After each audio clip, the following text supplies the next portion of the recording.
you're coming up and thinking about it. And D-line wearing down fourth quarter. Yeah, that's not a guy they want to see consistently. They go with Howard again.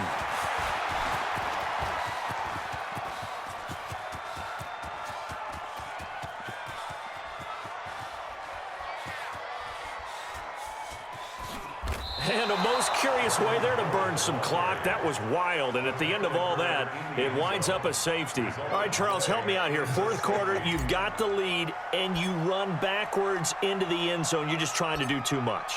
I almost don't have words for it. But, you know, every coach that we talk to talks about running backs or people running the football, running north-south, getting upfield. He went way in the opposite direction, and that's going to cost his team. Yeah, it cost him big time. Still leading, but it costs him. Now the Eagles will use the second of their timeouts. That's going to leave them with just one remaining here in this fourth quarter.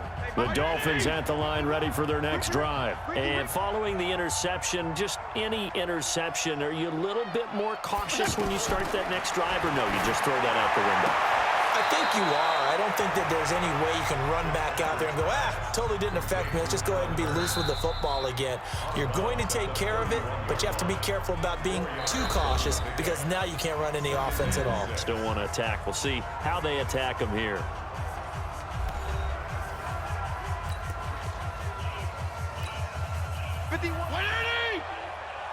You must be getting tired of seeing me. Check 43. Alert 3, alert 3. Alert 3. No. Off. On second down, it's Drake. After a gain of 5, they'll wind up being about a length of the football short here on third down. Kenyon Drake, he was kind of underutilized last year when Adam Gase was head coach, only 7 starts. But now he's going to get a chance under new head coach Brian Flores to really showcase his talent.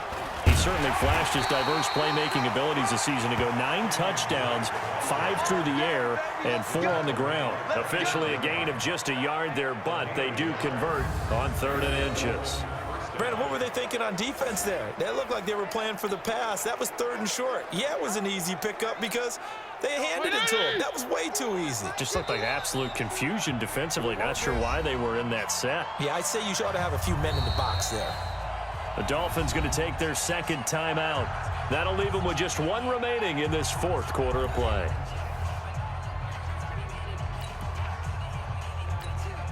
So the Dolphins have it as we welcome you back in. And let's see what they've come up with offensively after having time to talk it over. They'll run on first down. Drake, give them 3 on first down. It'll set up a 2nd and 7. Now the Dolphins will use the last of their timeouts. It'll be their 3rd and final timeout, so as they talk things over, we'll step aside. From the 40 now on second down, Fitzpatrick. And he'll get it out a couple yards shy of midfield at the 48. 9 yards to pick up there, and it's a first down. 2 first downs have him up near midfield now on 1st and 10. Pressure comes, and down he goes. The Eagles get there for the sack. Malcolm Jenkins, the strong safety, swoops in for the sack. I think normally we would talk about this more with basketball players and football players, but let's adopt it in this case. He's a stat sheet stuffer. Had the interception earlier, now a sack. But he just needs a touchdown for the trifecta. That's about all he needs, and he's going to go for it. That catch good for only a yard, and it'll be 3rd down. The Dolphins on 3rd down. They've converted just 2 for 6 thus far. This is 3rd and 16. Now a 3rd down throw, but it misses the target, incomplete. Well, the trials and tribulations of being a quarterback in this league, it's tough. It's got to be wearing on him out there. Well, he has been sacked a number of times. He had an interception, so I'm going to give him a skosh of credit for hanging in there and trying to make something happen, despite the amount of pressure he's been under this entire game. He's got Wilson, middle of the field. They had to go for it with such little time remaining, and the Eagles are likely going to win it.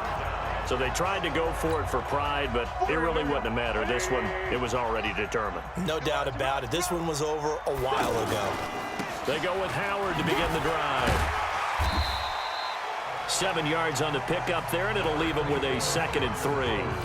Charles, why didn't they just take the knee there? You're asking the question that I'm asking as well, because we've seen a lot of football where coaches decide maybe they get a little greedy. I don't know if they're doing it for stats or for what reason.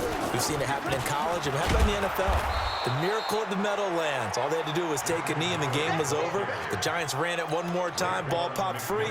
Philadelphia picks it up and wins the game. What year was that? 1978. I think it was in November. So fly, Eagles, fly. It's a victory for Philadelphia. And I think the game balls need to be distributed on the defensive side of the football, and I bet that you would agree. Yeah, if you hold a team under 10 points, that's a job well done. Really well done. So I would say game balls for every starter and every key player who participated in this game. Now, see, I only like one game ball. You just like you're one handing game out, ball? You're handing out multiple.